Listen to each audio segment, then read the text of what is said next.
치통 알죠? 이가 너무 아파서 이제 얼굴을 찡그리는 한 여자를 어떤 남자가 보게 되어집니다. 그리고 그 여자에게 이렇게 이야기합니다. 치통이 심하신 모양인데 제가 치통을 금방 멈춰드리는 비법을 알고 있습니다. 그러니까 이 여자가 그래요? 어떻게 하면 됩니까? 라고 하니까 이 남자가 그 여자의 입술에다 얼른 뽀뽀를 싹 해버린 거예요. 그러니까 이 여자가 너무 깜짝 놀라서 걸음 하나 싹 도망간 거예요. 그러니까 얼마 안 있다가 나서 이 여자가 다른 남자를 하나 딱 데리고 온 거예요. 그리고 나서 이 강제적 뽀뽀했던 남자에게 이 끌려온 남자가 이렇게 이야기합니다. 저도 통증을 멈추게 하는 그런 비법을 알고 계시다면서요. 예, 그러니까 제가 오랫동안 이 치질로 고생을 하고 있습니다만 그랬다는 거예요. 할렐루야. 예. 이해를 잘 못하시는 것 같아요. 요즘 유머가 제 유머가 상당히 고급스러운 유머라서 이해하려면은 한참 걸립니다. 이제 또 집에 가실 때 생각이 나서 그때 웃을지도 모르겠어요. 주님께서 부활하신 날을 기념하는 부활주일입니다. 주님의 부활을 정말로 삶 가운데 믿으십니까? 주님께서 정말 부활하셨음을 믿으십니까? 성경 가운데서는 성경이 예언대로 성경이 주님께서 부활하실 것을 미리 구약시대에 예수님께서 삶 가운데 미리 다 예언해 주셨고 그 예언의 말씀이 그대로 다 이루어진 것처럼 성경은 말씀하고 있습니다.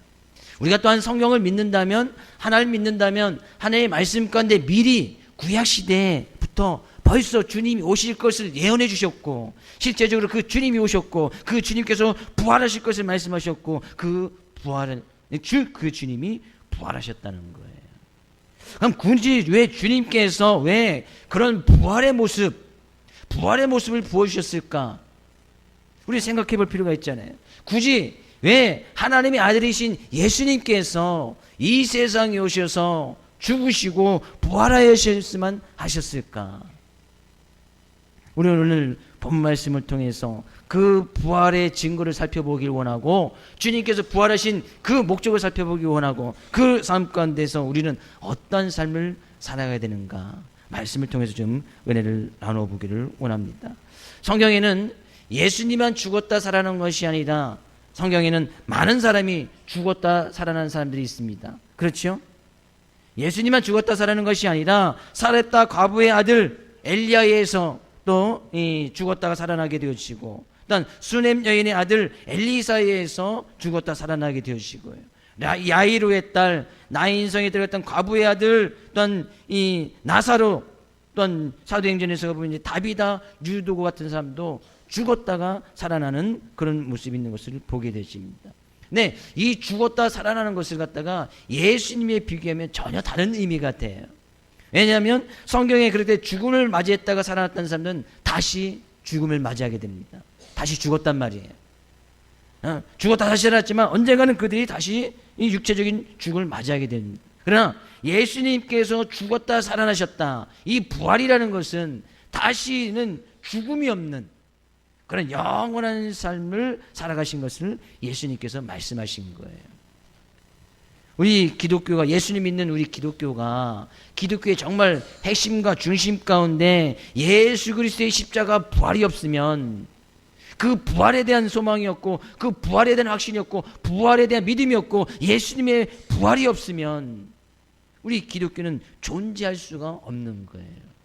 그래서요 다른 기타 종교에서는 예수님의 그 부활을 부정하고 예수님의 부활을 믿지 못하도록 하는 많은 증거들을 내놓기도 합니다. 예수님이 정말 부활하셨냐? 어떻게 사람이 죽었다 살아날 수가 있느냐?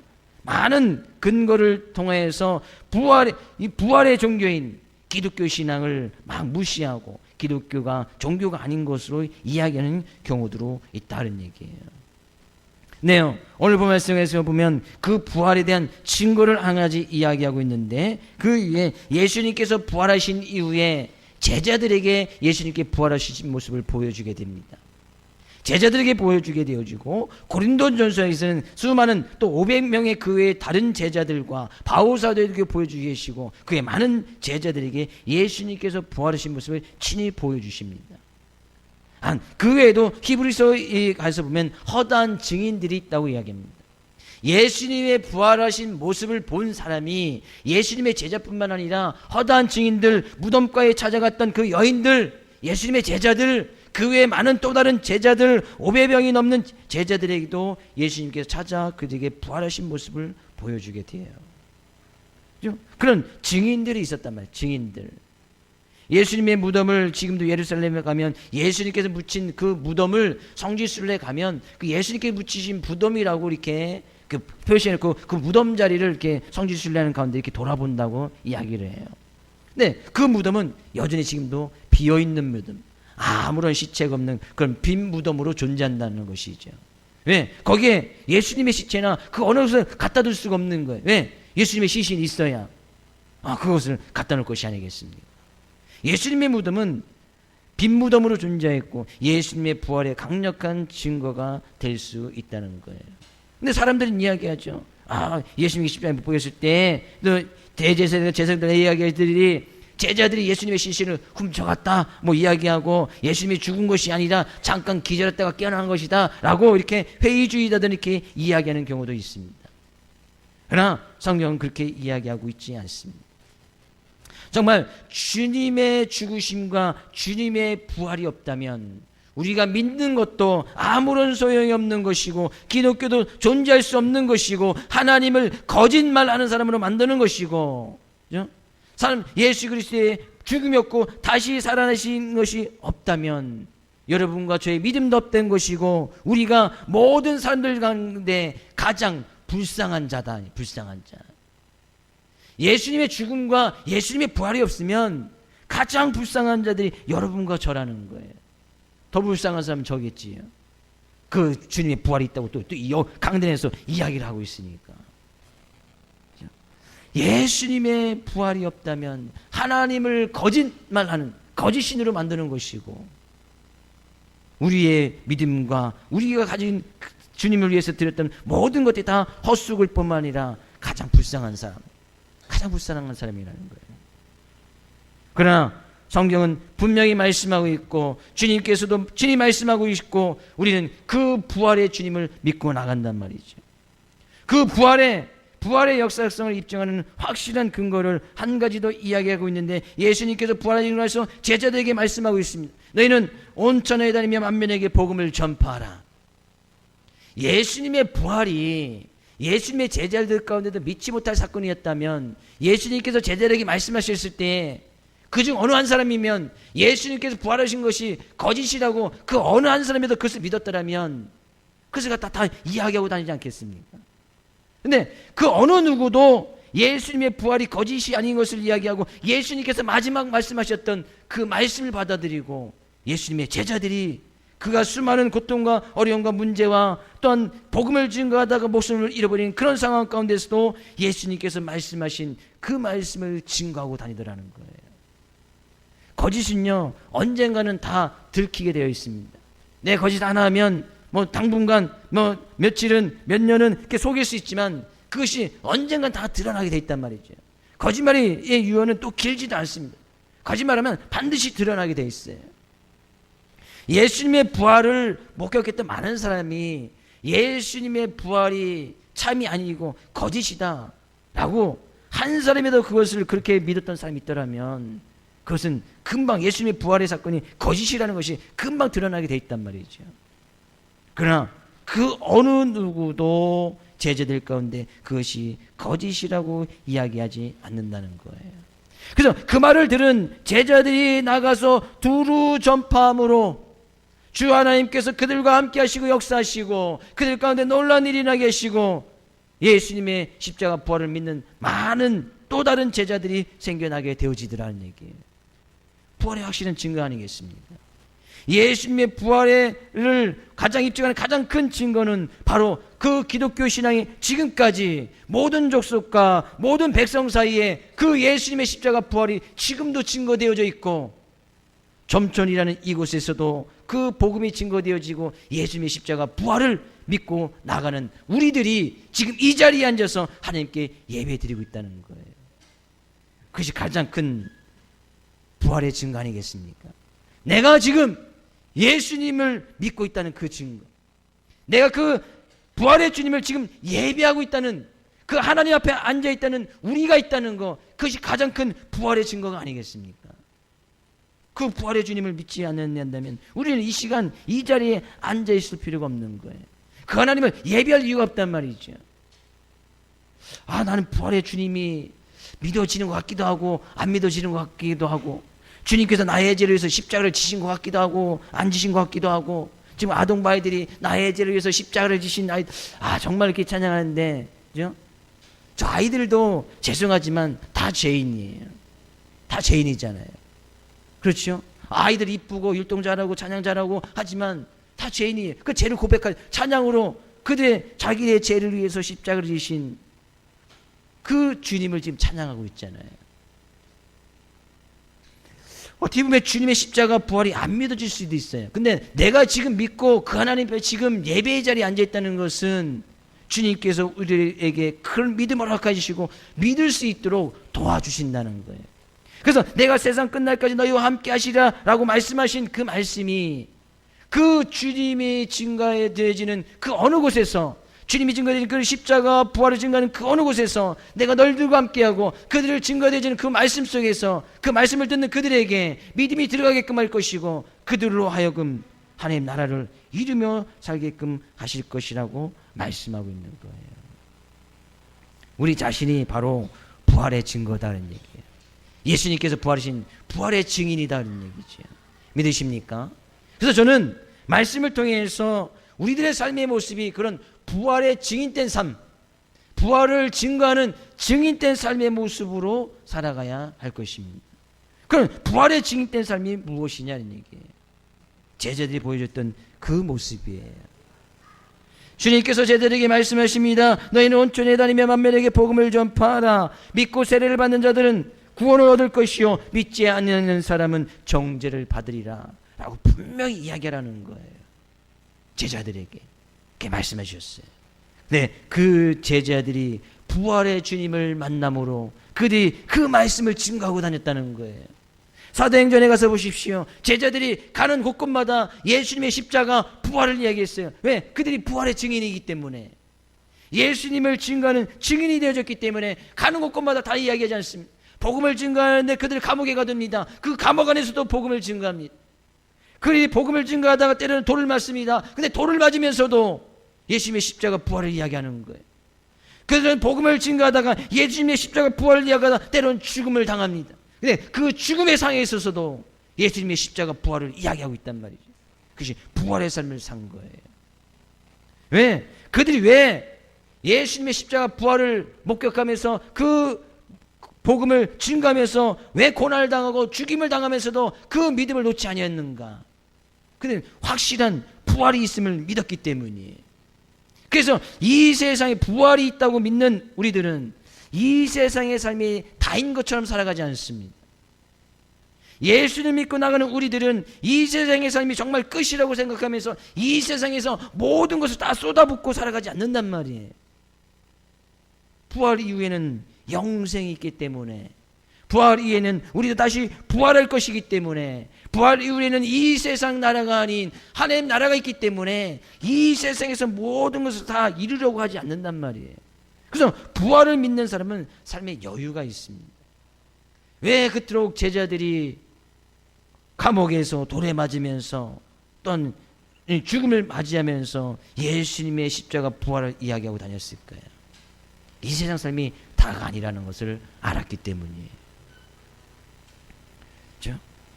우리가 지금 믿음을 지키면서 교회 역사 40년, 그렇죠? 또한 개인적으로 신앙의 연륜이 좀 다르겠습니다만, 우리가 왜 그 오랜 시간 동안 10년, 20년, 30년, 40년 왜 그 주님을 의지하면서 믿고 나아가고 있습니까? 이 세상 삶이 다가 아니기 때문이 아니겠습니까? 언젠가 우리가 다시 부활할 것을 믿고 나가는 것이기 때문이 아니겠습니까? 우리도 언젠가 다시 부활할 것이라는 그 부활에 대한 소망이 있기 때문에 우리 믿음과 신앙을 지켜나가는 것이 아니겠습니까? 그렇다면 우리는 그런 부활의 삶을 살아야 된다는 거예요. 이 세상의 삶 가운데 그런 부활의 증인된 삶을 살아가야 된다는 거예요. 어떻게 해요? 제자들처럼 그들이 때는 고난이 오고 역경이 오고 문제가 오고 때로는 돌에 맞고, 때로는 감옥에 가고, 때로는 우리의 목숨을 잃어버린다 할지라도 그 가운데 정말 예수님의 십자가 부활을 증거하고 이야기할 수 있는가? 끝까지 그 믿음을 지켜나갈 수 있는가? 이것이 부활된 부활의 믿음을 가지고 가는 사람들의 삶의 모습입니다. 언제 어디서 무엇을 하든지 간에 우리는 이 신앙의 뿌리를 둬야 되고 결코 흔들림이 없어야 한다는 거예요. 예수님의 부활을 정말로 믿으십니까? 예수님께서 우리의 죄악 가운데 죽을 수밖에 없는 우리를 구원하시기 위해서 돌아가시고 다시 3일 만에 부활하신 것을 믿으십니까? 주일이란 것이 바로 그런 거예요. 주님의 부활하신 날을 기념하면서 예배를 드렸던 것이 주일이 되어졌습니다. 그래서 우리는 주일을 주님 앞에 나와서 예배를 드릴 때마다 늘 주님의 십자가를 생각하고 주님의 부활하심을 기념하고 그 주님께 모든 영광 돌리는 것이 바로 우리의 예배가 되어져야 된다는 거예요. 주님의 부활을 우리가 믿고 나간다면 그 복음을 믿고 우리는 교회를 더욱더 든든히 세워 나가야 될 것이고 우리의 삶의 모습 가운데서도 그 부활의 주님을 증거하면서 살아가야 할 것이라는 얘기예요.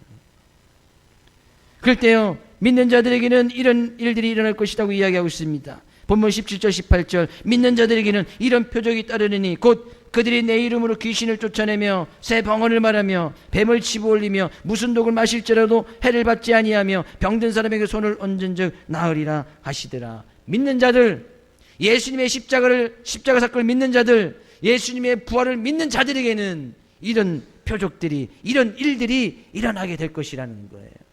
저는 이런 일들이 여기 앉아 계신 우리 점점교회 모든 사랑하는 성도들 삶 가운데 다 일어날 수 있기를 주의 이름으로 축복을 드립니다. 어떤 일이 일어나겠다는 거예요? 곧 그들이 내 이름으로 귀신을 쫓아내며 삶 가운데 억눌려 있고 제 문제 해결하지 못해서 그 죄악 가운데 억눌려 있던 모습들이 다 풀어져 참 삶 가운데 참 해방과 참 자유함을 누리게 될 것이라는 거예요. 우리 더 이상 그런 죄악 가운데 억눌려 있지 않습니다. 제약된 삶 가운데 그 죄안 알게 못해서 내가 이제 어떡하지 그 삶 가운데 또 죄악의 포로가 되어 있지 않는다는 거예요. 그래서 귀신을 쫓아내는 거거든요. 물론 실제적으로 귀신의 삶의 모습도 쫓아나갑니다. 귀신이 들린 자라면 예수 그리스도의 이름으로 명하여 그 귀신을 또 쫓아내는 삶을 살아갈 수가 있게 되었습니다. 우리는 예수님을 믿음으로 인해서 우리의 삶 가운데 도저히 해결받지 못한 그 죄 문제를 해결받은 거예요. 그 어느 종교 어느 곳에서도 이 죄 문제를 해결할 수 있다고 이야기한 것은 아무도 없습니다. 어떻게 사람의 힘과 능력으로 죄 문제를 해결할 수가 있습니까? 아무것도 없는 거예요. 오직 예수 그리스도의 십자가 부활만이 우리의 죄악된 모습을 해결할 수 있다는 얘기예요. 새 방언을 말하며 주님의 은혜로 말미암아 믿는 자들에게는 새 방언, 하나님의 말을 우리가 새 방언을 만나는 것은 우리의 삶 가운데 말이 바뀌어진다는 거예요. 새로운 말들이 생긴다는 거예요.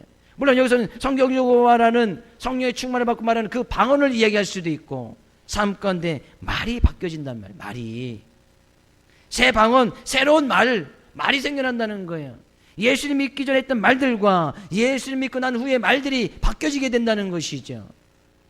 예수님 믿기 전에는 또 말 가운데 때로는 욕도 좀 섞이고 이 못된 말도 좀 섞이고 남을 저주하는 말도 섞이지만 예수님 믿고 나서는 그 말이 바뀌어지는 거예요.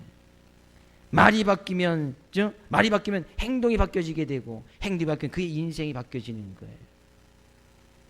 우리는 예수님을 믿음으로 해서 새 방언 말이 바뀌어진 이런 일들이 일어난다는 거예요. 근데 나는 예수님을 믿고 있어. 근데 예수님 믿기 전에 말이나 믿은 후의 말이 똑같다면 정말 우리 생각해 볼 필요가 있어요. 내가 정말 예수님을 믿고 있는가? 예수 믿기 전에 욕을 막 했는데 예수 믿은 후에도 계속 욕하고 있어요. 그럼 스스로 생각해 보란 말이죠. 나 정말 예수님 믿는 사람 맞는가? 욕하면 또 제가 일가견이 있습니다. 욕은 욕은 상당히 어떤 수치스러움과 어떤 부끄러움을 주는 거잖아요. 근데 그러기 위해서는 가족사나 신체적인 것을 갖다 결부시켜서 막 욕을 섞어 하면은 상당히 큰 수치를 줬습니다. 그래서 욕을 위에서부터 쫙 쓰면 처음부터 끝까지 A4 한 장을 욕으로만 쫙 채울 수 있는 능력이 있었어요, 저에게. 할렐루야. 근데 그 능력이 사라졌어요. 예수님 믿은 다음에. 그때는 참 좋았는데, 그냥 쫙 처음부터 쫙 요걸 싹 뽑으면 상대편 열이 싹 받거든요. 그죠? 그럼 그쪽에서 막 뭐라고 하잖아요. 그럼 친구를 싹 내보내는 거죠. 이렇게 쭉 네가 나가. 능력이 사라졌어요. 예수 믿으니까 가장 먼저 말의 변화가 있어지더라는 거예요. 말의 변화. 주의 이름으로 축복을 드립니다. 새 방언을 말할 수 있기를 주의 이름으로 축복을 드립니다. 그래서 예수님을 잘 믿는 아이들, 학생들을 보면요, 그 말 가운데 욕이 사라져요. 욕. 요즘 아이들은 욕을 섞지 아니하면 대화가 안 된다고 이야기하더라고요. 도대체 그들이 말하는 것을 어떤 녹음해서 들려준 것을 제가 어떤 영상을 본 것이 있어요. 처음부터 끝까지 3명이서 대화를 하는데 한마디 할 때만 다 욕이 섞여 있는 거예요. 근데 뭐라고 하니까 욕하고 근데 그들은 대화가 돼. 듣는 나는 이해가 안 되는 거예요. 이게 얘네들 뭔 얘기하지? 예. 그 영상을 제가 틀어드릴까 하다가 예배 시간에 욕만 계속 나와서 틀어줄 수가 없어요. 계속 애들이, 중학생들이 이야기하는데 계속 니은 년은 이건 기본이고 하면서 근데 그것을 갖다 서로 이야기하면서 대화를 통하는 그 아이들이 정말 신기로울 따름이에요. 예수님 만나면, 예수님 믿으면 말이 바뀌어진다. 행동이 바뀌어지고 삶이 바뀌어지고 인생이 바뀌어진 줄로 믿습니다. 그래서 아이들에게, 학생부 아이들에게, 아동부 아이들에게 예수님을 잘 믿게 하는 것이 그들의 인생을 잘 바꿀 수 있는 비결이에요. 믿으십니까? 아까 말씀 챈트도 하잖아요. 어른들도 이제 말씀 안 해오면 우리 교육 모습한테 다 보내서 다 이렇게 하게끔 시킬 거예요. 이렇게. 말씀 암송 구절 아시죠? 고린도서 1장 18절, 히브리서 12장 2절 다 외웠잖아요. 애들이.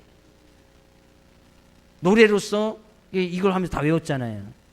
이제 말씀 우리 29절 암송할 텐데 못 외우면 다 보내서 다 이렇게 하게끔, 다 이렇게 해서 외우게끔 할 거예요. 이렇게 해서. 십자가의 도가 멸망하는 자들에게는 미련한 것이요. 저도 아이들이 하도 하다 보니까 옆에서 듣고 창문까지 듣고 있다가 그냥 따라줘서 쉽게 외워지는구나. 그러기 전에 빨리 암송할 수 있기를 주님 축복을 드립니다. 또 어떤 일들이 일어난다는 거예요. 18절 뱀을 집어올리며 무슨 독을 마실지라도 해를 받지 아니하며. 믿는 자들이 이런 일이 일어나니까 가서 독사를 막 만지고 독을 막 마시면 저희 삼건대 전혀 해가 없겠구나 하고 시험해 보겠다고 지금 산에 올라가서 독사를 막 만진다거나 지금 집에 있는 독을 막 마시면 어떻게 됩니까? 죽어요. 바로 그 자리에서 죽어요. 믿는 자들에게는 이런 일들이 일어난다고 했는데, 뱀을 집어도 전혀 해가 없고 독을 마셔도 전혀 몸에 해가 없다고 했는데, 나 한번 해봐야, 나 예수님 믿으니까 한번 해봐야지. 그래서 농약사 가서 농약을 촥 하면은 바로 30분 안에 죽습니다. 시험하지 마세요. 이건 무슨 말이에요? 뱀을 집어올린다는 것이 뭐예요? 뱀은 뭐죠? 뱀.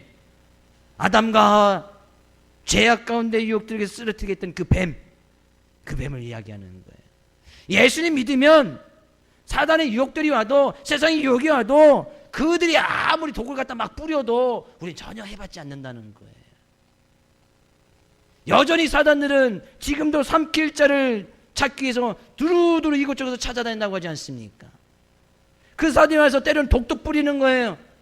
때로는 달콤한 말로, 때로는 유혹도 하고 미혹하여서 네가 무슨 하나님의 자녀야, 네가 무슨 하나님의 자녀로서 할 수 있어, 막 유혹하고 미혹하는 거예요. 네가 믿음 생활하면서 얻은 것이 뭐야, 네가 믿음 생활을 했는데 정말 이 세상에 거둔 것이 뭐야, 이 세상에 이루는 것이 뭐야, 막 유혹하지요. 그럼 생각해 보십시오. 정말 우리가 믿음 생활하면서 얻은 것이 뭐예요? 믿음 생활을 하면서 이 세상에서 쌓아둔 것이 얼마나 됩니까? 최소한 예수님 믿으면 이 세상에 5층짜리 되는 빌딩 한 5채씩은 있어야 되는 거 아니겠습니까?